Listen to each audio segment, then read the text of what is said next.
What's up, everybody? My name is Mike Brown, aka Review King MB, and I just got done watching for the first time. I can't believe it took me this long to watch, for whatever reason. Pearl Harbor! Yes, Pearl Harbor is a 2001 film that was directed by Michael Bay. What? Just right off the bat, I kept thinking during this watch, why the hell did Michael Bay want to even direct this movie or make this film? It's such an odd hire for the studio.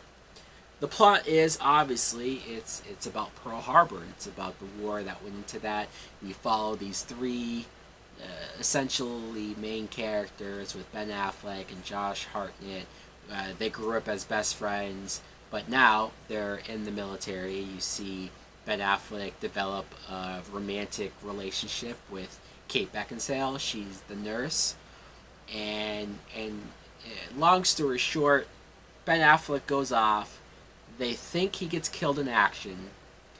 Kate Beckinsale then starts to fall for his best friend, Josh Hartnett. And what do you know? Ben Affleck is still alive. Oh, shit. So now you basically have this love triangle going on, because why not? That's so much more important than the war, right? That's the thing about this movie, is that I don't hate this film.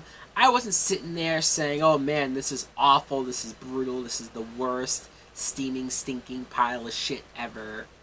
This was just weird. This was just weird. It felt like Michael Bay watched Titanic, and that became the highest grossing movie of its time. And he thought to himself, I can make that movie, but just I'll use the Pearl Harbor historical event, and I'll create a romantic love story out of that. And it's just, okay, I mean, I understand, I guess, the template, if you want to say that that's what Titanic created for you, but it didn't work. It didn't. I like Ben Affleck.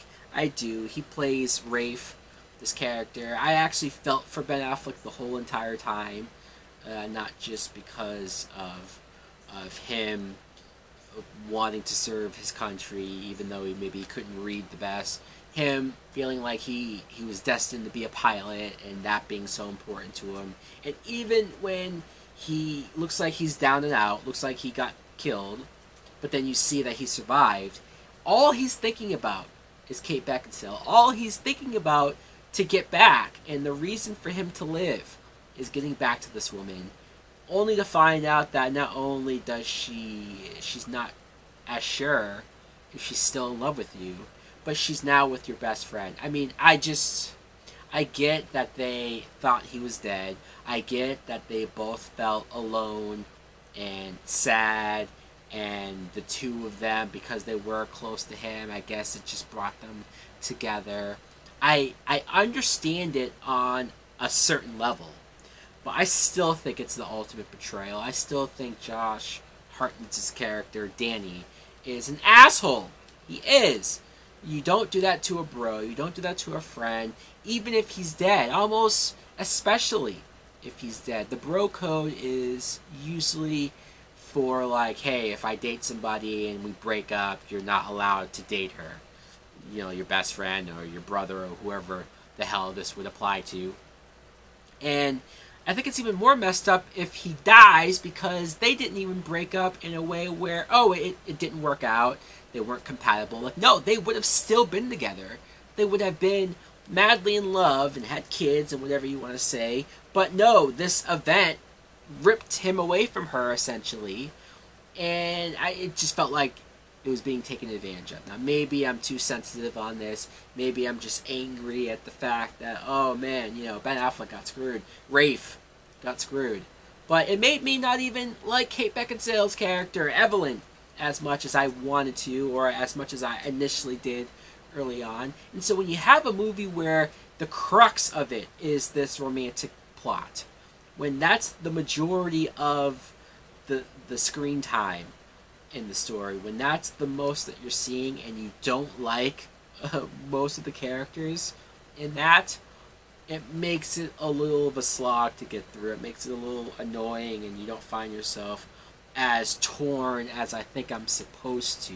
I sort of just feel like some of these characters are assholes. I don't really care who ends up with what. There were points, though, where I did feel and buy the friendship between Ben Affleck and Josh Hartnett. Also, you don't really feel like you see Josh Hartnett a lot nowadays, and so I guess it was just nice to watch a movie that I was seeing for the first time with him. This film is 3 hours long. It is. It's 3 hours long. It takes a long time before action-y type stuff happens. I mean, if you go into a movie with the idea that Michael Bay is directing it, you're expecting big explosions. You're expecting a lot of nonsensical action. And it does come eventually.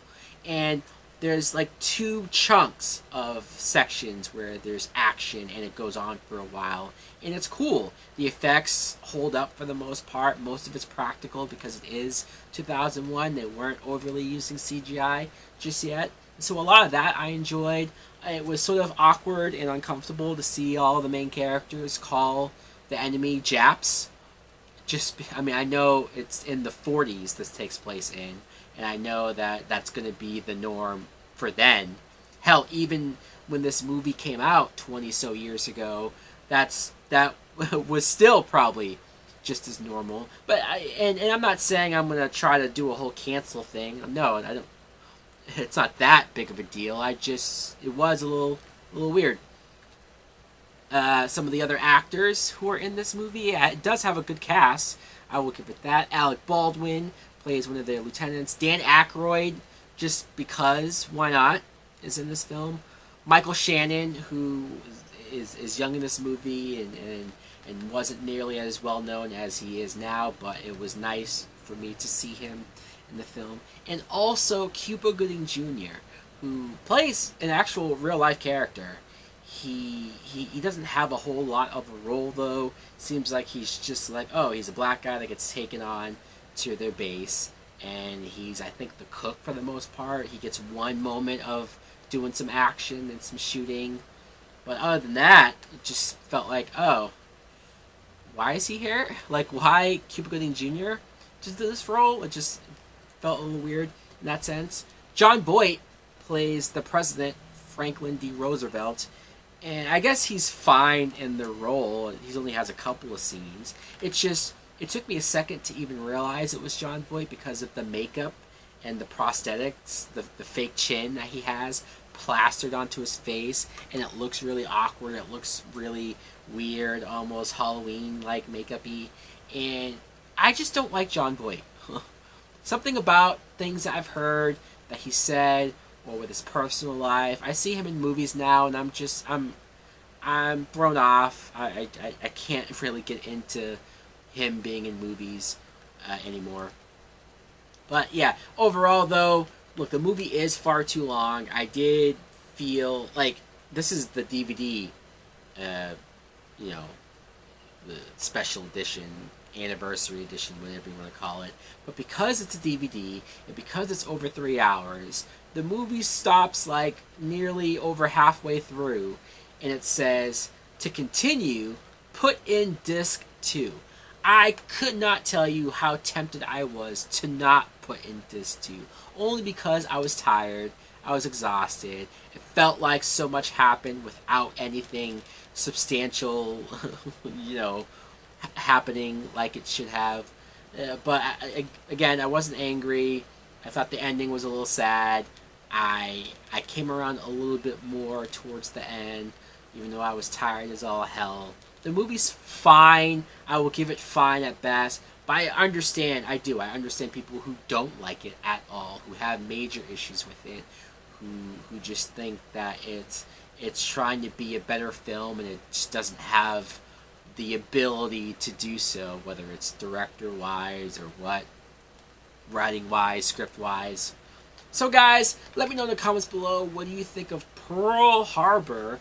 Do you like it? Do you love it? Are you one of those few defenders of the movie? Or do you think, no, this sucks, don't kid yourself, why are you even talking about this?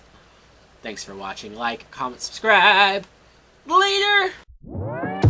weed in my vein like vernacular. Cook up the beat with a spatula. Y'all are not ready for action. I'm smoking these rappers and feeling spectacular. Making it killing like massacre. Watch out, I'm whipping my wrist. Right on my city, been pissed, but I show them love. I'm not the one that's at risk. My homie told me that when people rise up against you, it's a sign of your destiny real. Fake ones been hating cause they know that one day you're making it. Jealousy's all they can feel. Plugging the full, drifting